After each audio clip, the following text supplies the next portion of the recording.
Nah, di depan ini ada tanjakan lumayan agak tinggi, jadi harus hati-hati, pertigaan sekaligus tanjakan.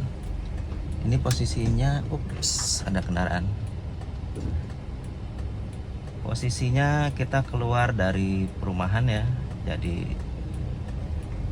naik itu jalannya. Kita lanjut.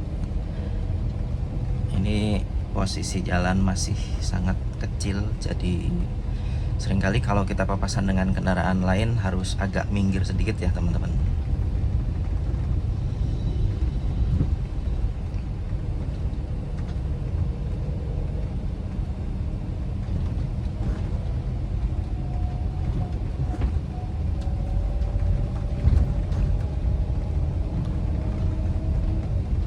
Nah, tentunya untuk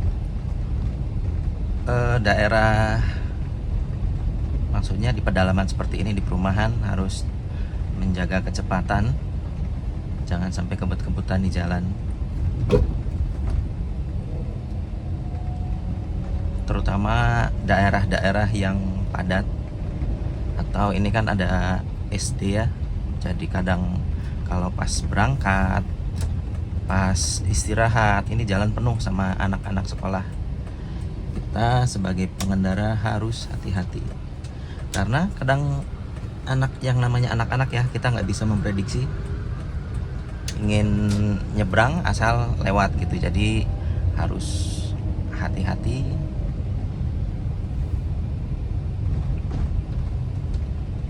Nah, ini juga kan kita pepet banget gitu kalau papasan ini.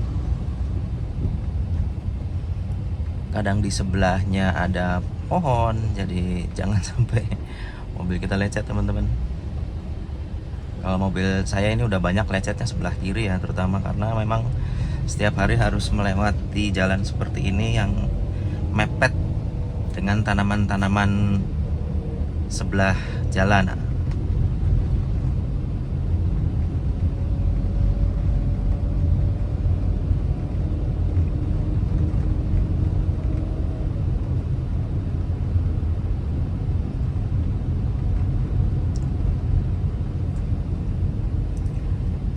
Untuk kaca film saya pakai yang 20% ini.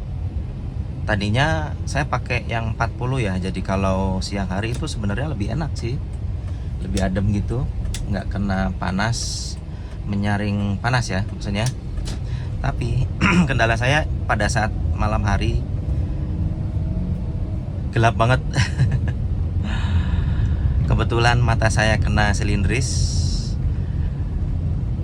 semakin tidak jelas kalau pakai yang 40. Jadi pakai 20%. Memang kalau misalkan pas lagi siang panas-panasnya agak silau ya, matahari nyorot gitu dari depan. Paling saya pakai ini buat menghalanginya, atau pakai kacamata ya.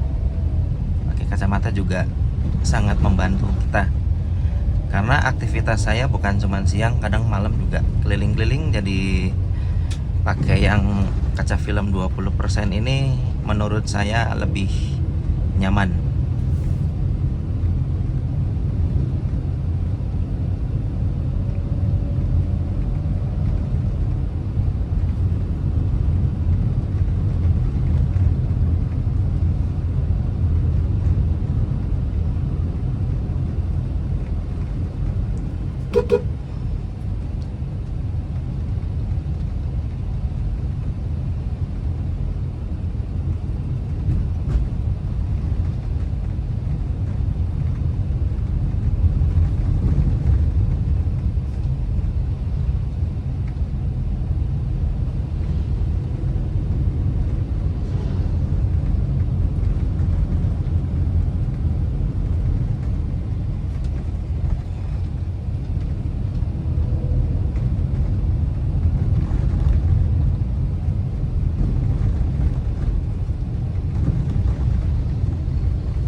Di depan kita belok kiri.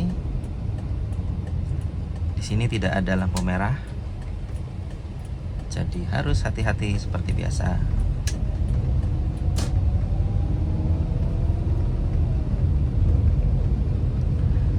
Jadi intinya untuk para pemula atau yang sedang belajar nyetir mobil, selain dari teori, teman-teman juga harus praktek ya, ngeberaniin diri mental ya, terutama di tempat-tempat yang ramai, di tempat-tempat yang naik turun.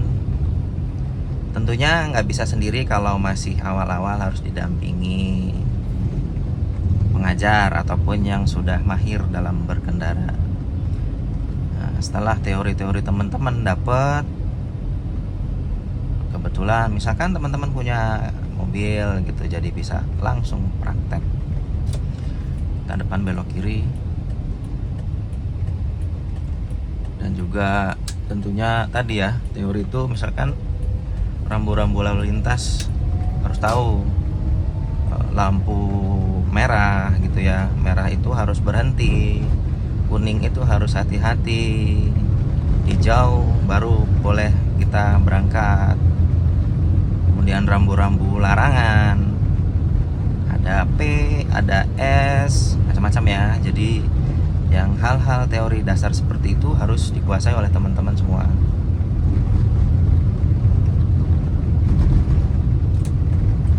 Depan saya mau belok kanan, ini lewat gang.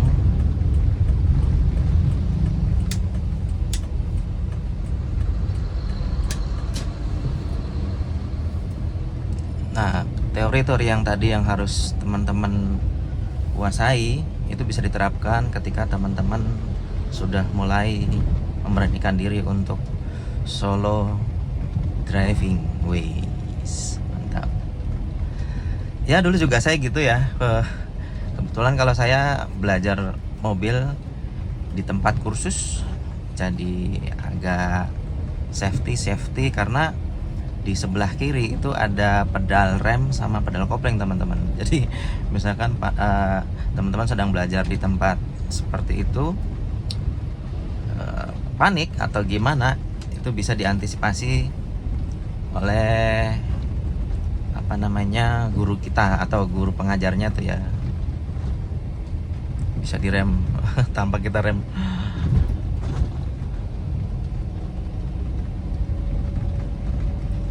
Posisi kendaraan saat menyalip atau jalan, bentuk jalan yang satu arah ataupun dua arah, nah itu teman-teman juga harus paham.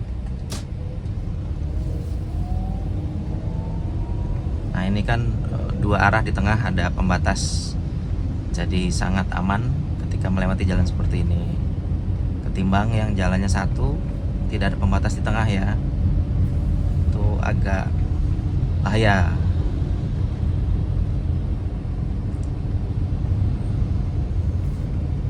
Oke teman-teman, segitu dulu video dari saya, sambil kita lanjut jalan-jalan lagi. Terima kasih. Assalamualaikum warahmatullahi wabarakatuh. Happy driving.